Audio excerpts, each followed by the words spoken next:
So first question మీరైతే screen మీద చూడొచ్చు. So choose the verb form among the given words అని అంటున్నారు. ఇచ్చిన వర్డ్స్ లో వర్బ్ ఫార్మ్ ఏది ఐడెంటిఫై చేయమంటున్నారు. సో వర్బ్ ఫార్మ్ చూసుకున్నట్లయితే బ్యూటిఫై అనేది వర్బ్ అవుతుంది. ఎందుకంటే beautify, beautified, beautified ED form add చేయొచ్చు. బ్యూటిఫైడ్, బ్యూటిఫైడ్ అంటే V1, V2, V3 వర్బ్స్ అంటే V1, V2, V3గా రాసేవే కాబట్టి so verb form fourth option అవుతుంది. బ్యూటీ అనేది సెకండ్ ఆప్షన్ ఏదైతే ఉందో ఇది నౌన్ అవుతుంది. సో నెక్స్ట్ బ్యూటిఫుల్ అనేది యాడ్జెక్టివ్ అవుతుంది. ఎందుకంటే దీనికి యాడ్జెక్టివ్ ఫామ్ ఉంటుంది. More beautiful, most beautiful. LY add చేస్తే అది యాడ్వర్బ్ అవుతుంది. సో ఇది యాడ్వర్బ్ కింద తీసుకోవచ్చు. So right answer is fourth option అని మనం ఇక్కడ ఐడెంటిఫై చేయొచ్చు. So that's how we can get the answer here. Next coming to the next question.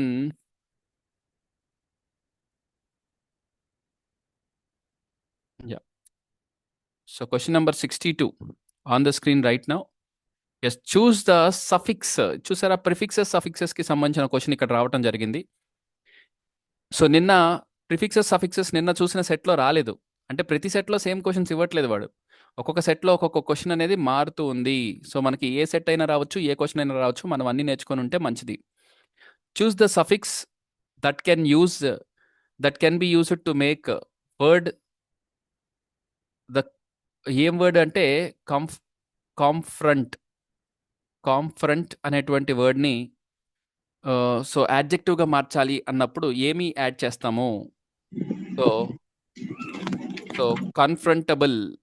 Yes, comfortable అనేది ఏబిఎల్ఈ అనేది యాడ్ చేయొచ్చు. Right. So that will be the right answer. So ఇది direct bit. Prefix సఫిక్సెస్కి సంబంధించింది. E S T రాదు. కన్ఫ్రంటెస్ట్ అనే word మనం ఎక్కడ వినుండం. సో ఏబిఎల్ఈ అనేది మనకి పర్ఫెక్ట్ ఆప్షన్ ఇక్కడ. Yes, options 2 is the correct answer. Next question చూసినట్లయితే ఇది వొకాబులరీకి సంబంధించి అడగటం జరిగింది.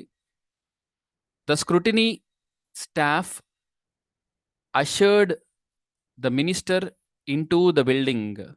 సో ఇచ్చిన సెంటెన్స్లో అండర్లైన్ చేసిన వర్డ్ అషర్డ్, దీని యొక్క సినోనిమ్ ఏంటి అని అడుగుతున్నారు.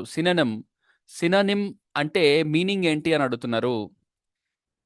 ఇది గతంలో కానిస్టేబుల్ ఎగ్జామ్లో కూడా ఇలాంటి బిట్ ఒకటి ఇచ్చాడు, అషర్డ్ అని. సేమ్ ఇలాంటిదే కానిస్టేబుల్ ఎగ్జామ్లో ఇచ్చాడు, ఇక్కడ టెట్లో ఇచ్చాడు. చాలా ఎగ్జామ్స్లో ఇచ్చిన క్వశ్చన్ ఇది. అష్యూర్డ్ అనేది మీరు ఒకవేళ మీనింగ్ తెలియకపోయినా కూడా గెస్ చేయొచ్చు. The security staff assured the minister into the building. బిల్డింగ్లోకి సెక్యూరిటీ గార్డ్స్ మినిస్టర్ని ఇలా తీసుకెళ్లారు. అటాక్ చేస్తారా? ఛాన్సే లేదు. ఒకవేళ మీకు మీనింగ్ తెలియకపోయినా సెక్యూరిటీ గార్డ్స్ ఏమి మినిస్టర్ని అటాక్ చేయరు కదా. సో ఎలిమినేట్ చేయొచ్చు. Next escorted is the right answer. Yes, second option is the correct answer. Escorted. Surrounded అంటే చుట్టుముట్టడం, ప్రొటెక్టెడ్ అంటే కాపాడటం. మినిస్టర్ని కాపాడారు అనొచ్చు కానీ మీనింగ్ అష్యూర్డ్ అంటే జాగ్రత్తగా పక్కన ఎస్కాట్ చేసుకుంటూ ప్రొటెక్షన్ ఇచ్చుకుంటూ వెళ్తాన్ని ఎస్కాటెడ్ అని అంటాం. So this is the right answer. Next 64 చూసుకున్నట్లయితే, so let us discuss 64 bit. Choose the antonym of competent. ఇది వెరీ వెరీ ఈజీ వర్డ్. నాకు తెలిసి ఈజీగా మీరు గెస్ చేస్తారు. ఇది ప్రిఫిక్స్ కింద కూడా తీసుకోవచ్చు. కాంపిటెంట్ అంటే కొంచెం సామర్థ్యం ఉండటానికి కాంపిటెంట్ అంటారు. So 64th one right answer is option 3, incompetent, సామర్థ్యం లేకపోవటం. నెక్స్ట్ 65 చూసుకున్నట్లయితే చూస్ the sentence in passive voice అని అంటున్నారు. సో ఇక్కడ చూడండి, ప్రిఫిక్సెస్ సంబంధించిన ఒకటి పడింది, సఫిక్సెస్ పడింది, దానిలోనే సినోనిమ్ యాంటోనిమ్ కూడా అడిగేశాడు. So next choose the sentence in passive voice అంటున్నాడు. నాలుగిట్లో ప్యాసివ్ వాయిస్ సెంటెన్స్ ఏదో కనిపెట్టమంటున్నాడు. So how often is the water tank cleaned. So ఎంత తరచుగా వాటర్ ట్యాంక్ క్లీన్ చేయబడుతుంది? How often is the water tank cleaned. V3 ఉంది. So passive voice రావాలంటే V3 రావాలి. సో 65th క్వశ్చన్లో ఫస్ట్ ఆప్షన్లో V3 ఉంది. ఫైన్, బాగానే ఉంది. మరి సెకండ్ ఆప్షన్ చూడండి, what happen to your bike. ఇక్కడ అసలు వర్బ్ ఫామ్ అనేది V3 ఫామ్లో లేదు. వాట్ హ్యాపెండ్ అనేది V2. So what happen to your bike V3 లేదు, అండ్ మోర్ ఓవర్ ఇది ప్యాసివ్ వాయిస్ కాదు. వై ఆర్ యూ లుకింగ్, ఇక్కడ V1 ING ఉంది. V1 ING కూడా he stood by her. So stood, stand, stood. So stood అనేది కూడా ఇక్కడ by her అంటే ఇక్కడ బై ఉంది కదా అని కొంతమంది ఇదేమో ఆన్సర్ అనుకుంటారని కన్ఫ్యూజ్ చేయడానికి ఇచ్చాడు. So right answer option 1. How often is the water tank cleaned, అంటే ఎంత తరచుగా వాటర్ ట్యాంక్ క్లీన్ చేయబడుతుంది అని అడుగుతున్నటువంటిది. చేయబడుతున్నదంటే దాని గురించి అడిగారు కాబట్టి అది ప్యాసివ్ వాయిస్. చేసే వాళ్ళ గురించి అడిగితే యాక్టివ్ వాయిస్. హీ స్టూడ్, అతను నుంచున్నాడు. ఫోర్త్ ఆప్షన్ చూడండి, హీ స్టూడ్ అంటే అతను నుంచున్నాడు, అది యాక్టివ్ వాయిస్. నెక్స్ట్ వన్, ఆర్టికల్కి సంబంధించిన క్వశ్చన్ ఇక్కడ మనం చూడొచ్చు 66 క్వశ్చన్లో. They formed dash union here, వాళ్ళు ఒక యూనియన్ని ఫామ్ చేశారు. They formed dash union here. Union, you అనేటువంటి శబ్దం తెలుగులో రాసుకుంటే యు అనేది వస్తుంది. కాబట్టి చాలా ఇంపార్టెంట్ బిట్ అని చెప్పాను మీకు, ఆర్టికల్స్ నోట్స్లో కూడా ఇచ్చాను. ఏ యూనియన్, యూనియన్, యూరోపియన్, వీటికి ఏ వస్తుంది. చూస్తానికి వొవెల్ అయినా చేసేవి కాన్సనెంట్ శబ్దం కాబట్టి వీటికి ఏ రావాలి అని గుర్తుపెట్టుకోండి. సో నెక్స్ట్ క్వశ్చన్ చూసుకున్నట్లయితే, చూస్ the word that cannot be adjective. So జాగ్రత్తగా చదవండి. చూస్ the word that cannot be an adjective. ఈ నాలుగిట్లో యాడ్జెక్టివ్ కానిదేదో, అంటే మిగతా మూడేవో యాడ్జెక్టివ్స్ అయి ఉండాలిగా. యాడ్జెక్టివ్స్కి 3 ఫార్మ్స్ ఉంటాయి, పాజిటివ్, కంపేరిటివ్, సూపర్లేటివ్. అంటే ఈ వర్డ్స్ అన్నిటికీ పాజిటివ్, కంపేరిటివ్, సూపర్లేటివ్ ఫార్మ్స్ ఏవేవి ఉన్నాయో చూసుకోండి. దేనికైతే రాదో అది యాడ్జెక్టివ్ కాదు. Agility. So V1, V2, V3 రాయటానికి దీనికి కుదరదు. ఎరెంట్. సో ఎరెంట్. అజిలిటీ అనేది మూమెంట్ గురించి మాట్లాడుతుంది. సో అది వర్బ్ ఫామ్ కింద తీసుకోవచ్చు. సో దాన్ని మనం వర్బ్ ఫామ్ కింద తీసుకోవచ్చు. నెక్స్ట్ వన్, ఎరెంట్, ఇది మనం యాడ్జెక్టివ్ ఫామ్ కింద తీసుకోవచ్చు. రిలెంట్లెస్, రిలెంట్లెస్ అనేది కూడా మనం యాడ్జెక్టివ్ కింద తీసుకోవచ్చు. విజిలెంట్, స్పష్టంగా చూడటం. సో ఇది వర్బ్ లాగా వాడచ్చు, యాడ్జెక్టివ్ లాగా కూడా వాడచ్చు. He is more vigilant, vigilant more most add చేయొచ్చు దీనికి, మోర్ మోస్ట్. దీనికి కూడా మోర్ మోస్ట్ యాడ్ చేయొచ్చు, దీనికి కూడా మోర్ మోస్ట్ యాడ్ చేయొచ్చు. ఎజిలిటీ, ఇది దీనికి మోర్ మోస్ట్ యాడ్ చేయలేం, ఇది యాడ్జెక్టివ్ కాదు, కాబట్టి ఆన్సర్ ఫస్ట్ ఆప్షన్ అవుతుంది. సో ఇది కొంచెం యాడ్జెక్టివ్స్లో ట్రికీ క్వశ్చన్, మనకి అంత ఈజీగా గుర్తుపట్టే యాడ్జెక్టివ్ కాదు. సో యాడ్జెక్టివ్స్ మీద కమాండ్ రావాలి అంటే నంబర్ ఆఫ్ యాడ్జెక్టివ్స్ చదువుకోవాలి. ఈ జనరల్గా టెట్ ఎగ్జామ్లో అడిగే బిట్ ఇది. Next one, where do these people come dash, ఇది సింపుల్ ప్రిపోజిషన్. చాలా ఈజీ క్వశ్చన్, చాలా ఎగ్జామ్స్లో అడిగారు గతంలో ఈ model. So where do these people come from, ఎక్కడి నుంచి వస్తున్నారు అంటే కమ్ ఫ్రమ్ అనేటువంటిది మనకి క్వశ్చన్ ఫామ్ కింద ఉంటుంది. సో స్ట్రైట్ ఫార్వర్డ్ బిట్ అని మనం ఇది అనుకోవచ్చు. So very easy bit, you can easily get it. Next, an adjective can not describe. చూడండి, యాడ్జెక్టివ్స్ మీద 3-4 క్వశ్చన్లు అడిగేశాడండి.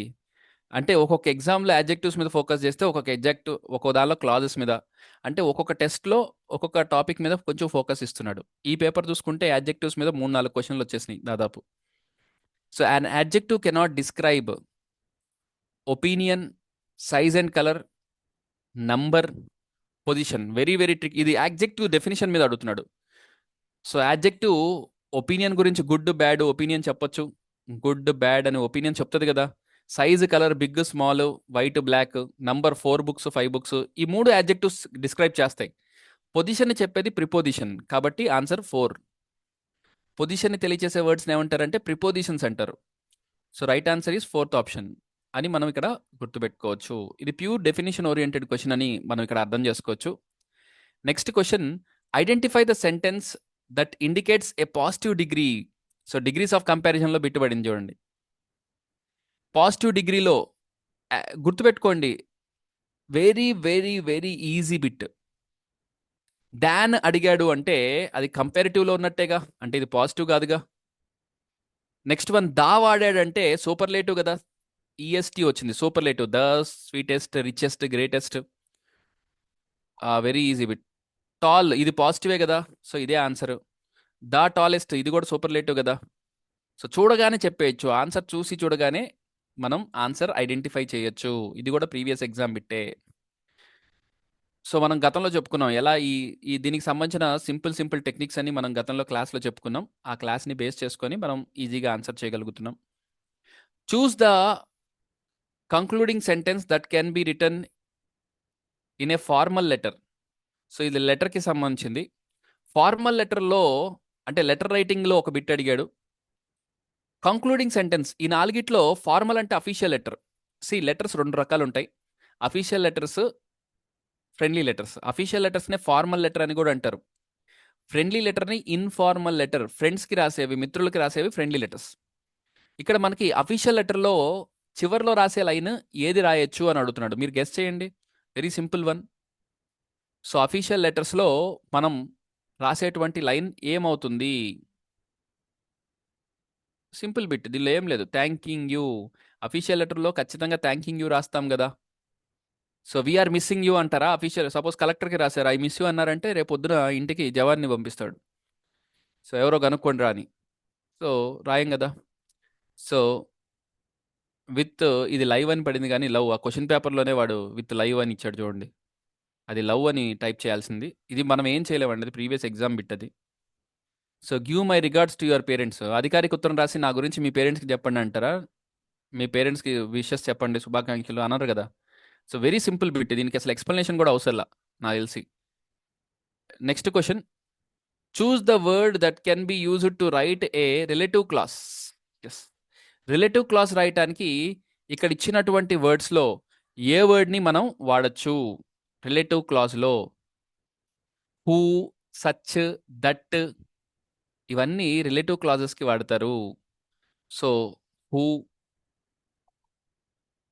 Which, such, that. So these words are used to write relative clause. Relative క్లాస్కి రాయటానికి వాడేటువంటి వర్డ్స్ ఇవి. సో ఆటోమేటిక్గా ఇక్కడ అలాంటి ఆప్షన్స్లో సెకండ్ ఆప్షన్ ఒకటే ఉంది. సో యాజ్ అనేది ఎప్పుడు వాడతారంటే ఇది సబార్డినేట్ క్లాజ్ అని అంటారు. సబార్డినేట్ క్లాజెస్ అంటే కండిషన్స్ని చెప్పడానికి, కండిషనల్ క్లాజెస్ చెప్పడానికి వాడతారు. సిన్స్ అంటే దానికి కారణం చెప్పేటప్పుడు. ఫర్ అంటే కొరకు అనే ప్రిపోజిషన్ అసలు సంబంధమే లేదు, ఇది అసలు కంజంక్షనే కాదు.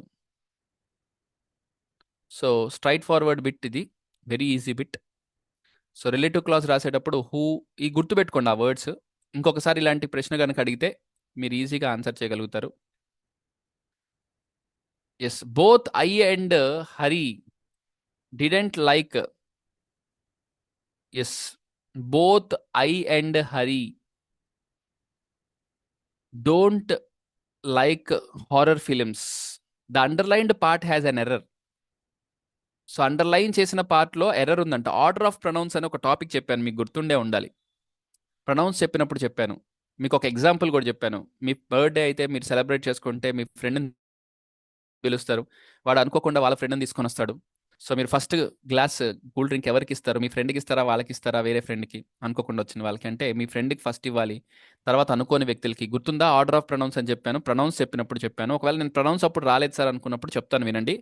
పాజిటివ్ ఆర్డర్ రాసేటప్పుడు ఎప్పుడు ఫస్ట్ యూ రాయాలి, తర్వాత హీ కానీ, షీ కానీ, ఇట్ కానీ ఇలాంటివి రాయాలి, తర్వాత చివర్లో ఐ రాయాలి. ఇది order of pronounce. Order of pronounce ఎప్పుడు కూడా ఈ ఆర్డర్లో రాయాలని ప్రొనౌన్స్ గురించి చెప్పాను. ఆల్రెడీ స్టూడెంట్స్ ఆన్సర్ చెప్పేశారు. సో వెరీ గుడ్ అండి. So students have given the order. So you ఎట్లాగో ఇక్కడ ఇవ్వలేదు కాబట్టి హీ, షీ అన్నా హరి అన్నా ఒకటే. సో హరి ఫస్ట్ రాసి తర్వాత ఐ రాయాలి, ఫస్ట్ హరి రాసి తర్వాత ఐ రాయాలి. దీన్ని ఆర్డర్ ఆఫ్ ప్రొనౌన్స్ అని అంటాం. మీకు ఇది ఎక్స్ప్లెనేషన్లో కూడా చాలా ఈజీగా ట్రిక్ చెప్పాను. ఒకవేళ ఎవరైనా మర్చిపోయిన వాళ్ళు ఉంటే మళ్ళీ ఒకసారి గుర్తు చేస్తాను. సపోజ్ ఇమాజిన్ మీరు మీ ఫ్రెండ్ని పిలిచారు బర్త్డేకి, వాడు అనుకోకుండా వస్తూ వస్తూ వాళ్ళ ఫ్రెండ్ని తీసుకొస్తే ఫస్ట్ మీరు ఇంటికి వచ్చిన వాళ్ళకి ఎవరికి ఒక కూల్ డ్రింకో లేదా డ్రింకో లేదా ఒక ఫుడ్ ఏదో ఒక ప్లేట్లో పెట్టారు, లేదా ఒక గ్లాస్లో డ్రింక్ పోసారు. ఫస్ట్ మీ ఫ్రెండ్కి ఇస్తారా, వాళ్ళ ఫ్రెండ్కి ఇస్తారంటే ఫస్ట్ మీ ఫ్రెండ్కి ఇవ్వాలి, తర్వాత అనుకోకుండా వచ్చిన హీషీ ఇట్లకి ఇవ్వాలి, లాస్ట్ మిగిలితే తాగుతాం అది మనం. ఇదే ఆర్డర్ ఆఫ్ ప్రొనౌన్స్ అని చెప్పుకున్నాం. Very easy bit to remember. Order of pronouns ఏ ఆర్డర్లో రాయాలి అనేది ఇక్కడ ఇంపార్టెంట్ అండి. Next, the past participle form of flow. ఇది ఎస్ఎస్సిలో కూడా అడిగాడు ప్రీవియస్గా, ఎస్ఎస్సి బిట్. అండ్ మనకి టెట్లో కూడా, ఇది టెట్ పేపరే, ఎలాగో మీకు స్క్రీన్ మీద కనిపిస్తుంది టెట్ పేపర్. చూడండి, మీకు అన్ని రకాల ఎగ్జామ్స్లో అడుగుతారండి క్వశ్చన్స్ అన్ని. పాస్ట్ పార్టిసిపల్ అంటే V3 ఫామ్. అంటే వాడు చూడండి V3 ఫామ్ అని అడగకుండా పాస్ట్ పార్టిసిపల్ ఫామ్ ఏంటి అని అడిగాడు. సో పాస్ట్ పార్టిసిపల్ ఫామ్ అంటే ఫ్లో, ఫ్లోడ్ వస్తుంది. Flow, flu, flown. V1, V2, V3. ఇది 9th class 10th class text books back సైడ్లో ఉన్న verb forms V1, V2, V3 ఫామ్స్లో ఉంటుంది. తెలియక కొంతమంది ఫ్లో, ఫ్లూ, ఫ్లోనేమో అనుకుంటారు. ఫ్లోన్ అనుకుంటారనే వాడు ఆప్షన్ ఇస్తాడు. ఫ్లైకి ఫ్లై, ఫ్లూ, ఫ్లోన్ వస్తుంది. Flow, flowed, flowed. Water flow అయింది అన్నప్పుడు ఫ్లో అనేదానికి ఫ్లోడ్ అనేది ఆన్సర్ ఉంటుంది. ఎస్ఎస్సిలో కూడా గతంలో కరెక్షన్ ఆఫ్ సెంటెన్సెస్లో ఇచ్చాడు ఈ బిట్. ఫ్లోన్ అని ఇచ్చాడు. Water flown under the bridge అని ఇచ్చాడు. వాటర్ ఫ్లోడ్ రావాలి. ఫ్లైకి అయితే ఫ్లూ, ఫ్లోన్ ఉంటుంది. కానీ flow, flowed ED form add చేయాలి. So V1, V2 verb forms మీద అండి ఈ క్వశ్చన్. వర్బ్ ఫామ్స్ మీద అడిగారు. Next, the pen is on the book is mine dash. The pen dash is on the book. ఇది కూడా అడ్జెక్టివ్స్, అది మీన్ రిలేటివ్ ప్రొనౌన్స్ కి సంబంధించిన. సో రిలేటివ్ ప్రొనౌన్స్ మీద 2 బిట్స్ పడినాయండి. ప్రొనౌన్స్ మీద 2-3 క్వశ్చన్స్ వచ్చినాయి ఇప్పటికే. ద పెన్ గురించి మనం రిలేటివ్ ప్రొనౌన్ ఏం వాడాలంటే హూ వాడకూడదు, విచ్ వాడాలి. Straight forward bit. హూ వ్యక్తులకి వాడతారు. The boy who is standing near the door is my friend. The situation when. The place where, ప్లేసెస్కి అయితే వేర్ వాడతారు. సిచ్యువేషన్కి అయితే వెన్ వాడతారు. విచ్ అనేది వస్తువులకి వాడతారు. The book which is on the table, the pen which is on the అనేది వాడతాం. So right answer is option 3 అని మనం తీసుకోవచ్చు. నెక్స్ట్ 76th క్వశ్చన్ కనుక చూసుకుంటే, Naresh does not believe in the God. This sentence has an error. ఈ సెంటెన్స్లో ఒక error ఉందంట. ఏం ఎర్రరో కనుక్కోమంటున్నాడు. సో గాడ్ అనే వాళ్ళకి ముందు ఎప్పుడు ఆర్టికల్ వాడరు. సో గాడ్ అంటే ఎప్పుడైనా సరే గాడ్ అని అంటాం కాబట్టి the God, A God, an God, ఒక గాడ్, రెండో గాడ్, మూడో గాడ్ అట్లా అనరు. గాడ్ అని అంటారు అంతే. సో గాడ్కి ముందు ఎప్పుడు ఇంగ్లీష్ రూల్స్ ప్రకారం ఆర్టికల్ రాకూడదు. సో హీఈస్ గాడ్ అంతే. అలా కాకుండా స్పెసిఫిక్గా suppose the God whom I pray is very merciful అని అనుకోండి. పర్టికులర్గా నేను ఎవరికైతే దండం పెట్టుకుంటున్నానో అని చెప్పి అలా ఇచ్చాడు అనుకోండి, అప్పుడు ద వస్తాయి. నార్మల్గా Naresh does not believe in the God నార్మల్గా రాసేటప్పుడు దీనికి నో ఆర్టికల్. ఇది మనకి ఇప్పుడు నరేష్, పరేష్ అని చెప్పి వీళ్ళిద్దరూ చాలా ఫేమస్ అథీస్ట్లు వచ్చారు చూసారా, వాళ్ళని బేస్ చేసుకొని ఇచ్చి ఉంటాడు ఈ క్వశ్చన్. నరేష్ అని చెప్పి దేవుడు లేడు, దేవుడు అని చెప్పి మాట్లాడుతూ ఉంటాడు సరే, వాడిని బేస్ చేసుకొని ఇచ్చినట్టున్నాడు ఈ question. So anyways that's a different story. So TET ఎగ్జామ్లో కూడా వాళ్ళ యొక్క ఇన్ఫ్లుయెన్స్ ఉందంటే చూడండి ఎలా ఉందో ఈ ప్రభావం. So anyways not a problem. Right. I bought a computer for my sister. This is a simple sentence because I bought subject ఒకటి ఉంది, వర్బ్ ఒకటి ఉంది. ఇది సింపుల్ సెంటెన్స్ అని అంటున్నాడు. ఎందుకని? ఎస్, ఇది సింపుల్ సెంటెన్స్ ఎందుకు అవుతుంది? It has only one independent clause అని అంటున్నాడు. ఒకే ఒక ఇండిపెండెంట్ క్లాజ్ ఉంది కాబట్టి. హ్యాస్ 2 ఫైనైట్ వర్బ్స్ అంటున్నారు. ఇక్కడ ఒకే ఒక వర్బ్ ఉంది. 2 ఫైనైట్ వర్బ్స్ ఎక్కడి నుంచి వచ్చినాయి? లేవు. నో వర్బ్ అంటున్నాడు. అసలు వర్బ్ ఉంది కదా, లేదని చెప్పలేం. This has only one dependent ఉంటే అది మెయిన్ క్లాజ్ ఎందుకు అవుతుంది? సో రైట్ ఆన్సర్ ఆప్షన్ 1 కింద తీసుకోవచ్చు. వెరీ ఈజీ బిట్ ఇది కూడా. సో మీకు చెప్పాను సింపుల్ సెంటెన్స్కి ఉండాల్సిన లక్షణం ఏంటి? ఒకే ఒక సబ్జెక్టు, ఒకే ఒక వర్బ్, ఒకే ఒక ఆబ్జెక్ట్ ఉంటుంది. మహా అయితే ఒక ఫ్రేజ్ యాడ్ అవుతుంది. ఒకే ఒక ఇండిపెండెంట్ క్లాస్ అన్నా మెయిన్ క్లాస్ అన్నా ఒకటే. ఇండిపెండెంట్ క్లాస్ అన్నా మెయిన్ క్లాస్ అన్నా రెండు ఒకటే. రేపొద్దున మెయిన్ క్లాస్ అని కూడా ఇవ్వచ్చు. మెయిన్ క్లాస్ కానీ ఇండిపెండెంట్ కానీ ఒకే ఒకటి ఉంటే అది ఖచ్చితంగా ఏమవుతుంది? సింపుల్ సెంటెన్స్ అవుతుంది. అదే కాంప్లెక్స్ అయితే ఒక డిపెండెంట్ క్లాస్, ఒక మెయిన్ క్లాస్ ఉంటుంది. కాంపౌండ్ అయితే 2 మెయిన్ క్లాసెస్ ఉంటాయి. సో డెఫినేషన్ని బేస్ చేసుకొని అడిగాడండి ఈ క్వశ్చన్. సో ఏ స్టూడెంట్స్ అయితే ఊరికే కాన్సెప్ట్ నేర్చుకోకుండా బట్టి పడతారో వాళ్ళు ఇలాంటి క్వశ్చన్ ఆన్సర్ చేయలేరు. సబ్జెక్ట్ ఉన్న వాళ్ళే ఆన్సర్ చేయగలరు ఇలాంటి క్వశ్చన్ని. నెక్స్ట్ క్వశ్చన్ చూడండి. Choose the sentence that has subordinate క్లాజెస్లో ఫస్ట్ క్వశ్చన్ ఇప్పుడు తగిలింది మనకి. అయితే రెండో క్వశ్చన్, ఇందాక క్వశ్చన్ కూడా క్లాజెస్ అనకూడదు, అది simple complex compound. Simple sentence అయితే ఒకటే మెయిన్ క్లాజ్ ఉంటుంది. ఇందాక క్వశ్చన్ అది సింపుల్ కింద తీసుకోవచ్చు. ఇదైతే క్లాజ్, ప్యూర్ క్లాజెస్ క్వశ్చన్ ఇది 78ది. Choose the sentence that has subordinate clause. ఈ 4గిట్లో సబార్డినేట్ క్లాజ్ ఉన్నది ఏదో కనిపెట్టమన్నాడు. సబార్డినేట్ క్లాజ్ ఉన్నది ఎక్కడుందో చెప్పండి. వెరీ వెరీ ఈజీ బిట్ అండి. ఇఫ్ కానీ అన్లెస్ కానీ సబార్డినేట్ కంజంక్షన్స్ అన్లెస్ ఉంది కాబట్టి అసలు మన కళ్ళకు కనిపించేస్తుంది, అసలు ఆలోచించే పనే లేదు. The cat is chasing the rat ఒకే ఒక సెంటెన్స్ ఉంటే సబార్డినేట్ క్లాజ్ ఉండదుగా. సబార్డినేట్ క్లాజ్ రాయాలంటే 2 సెంటెన్సులు రాయాలి. ద బేబీ క్రైడ్ ఛాన్స్ లేదు. I saw him yesterday no. ఇక్కడ 2 సెంటెన్సెస్ ఉన్నాయి, ఒక సెంటెన్స్ ఇంకో సెంటెన్స్ మీద డిపెండ్ అవుతుంది. సో ఇది సబార్డినేట్ క్లాజ్ మెయిన్ క్లాజ్ 2 కలిగి ఉన్నాయి కాబట్టి ఖచ్చితంగా సబార్డినేట్ క్లాజ్ ఏమవుతుంది అంటే 4th ఆప్షన్లో ఉంది. Very easy bit. నాకు తెలిసి ఈ పేపర్ కొంచెం నిన్నటి పేపర్ తోటి పోల్చుకుంటే కంపేరిటివ్గా ఇది దాని తర్వాత రోజు జరిగిన పేపరే. నిన్నటి పేపర్ ఏ రోజు అయితే జరిగిందో దాని తర్వాత రోజు జరిగిన పేపర్ ఇది. పక్క పక్కన రోజు పేపర్లే. సో చూడండి, ఒక పేపర్లో ఇంగ్లీష్ హార్డ్ ఉంటే ఇంకో పేపర్లో కొంచెం ఈజీగా ఉంది. సో అది మనం ఇంకా అదృష్టాన్ని బట్టి ఉంటుంది, మనం చెప్పలేం అది ఆ సెట్ ఎవరికి వస్తుంది అనేది. మనం ఒక్కొక్కళ్ళు ఒక్కొక్క రోజు ఎగ్జామ్ రాస్తారు కాబట్టి we can't. Choose the correct be form that can be used to change the present perfect tense and the past perfect tense into passive voice. See tenses తెలియాలి, యాక్టివ్ వాయిస్ ప్యాసివ్ వాయిస్ తెలియాలి. So ఏమని అడిగాడు చూడండి, choose the be form that can be used to change present perfect tense.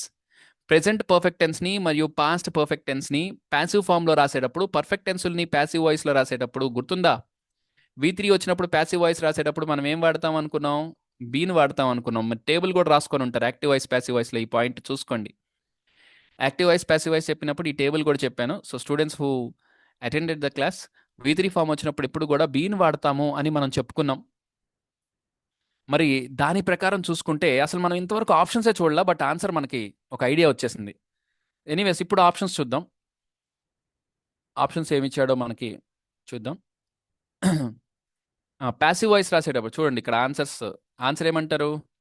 Second option is the right answer. మరి passive voice రాసేటప్పుడు మరి బీనే కదా వాడేది పర్ఫెక్ట్ టెన్స్లో. మరి కంటిన్యూస్ టెన్స్ అప్పుడు ఏం వాడతారు సార్? కంటిన్యూస్ టెన్స్ అప్పుడు ఏం వాడతారు? బీయింగ్ వాడతారు. కంటిన్యూస్ టెన్స్ అప్పుడు బీయింగ్ వాడతారు.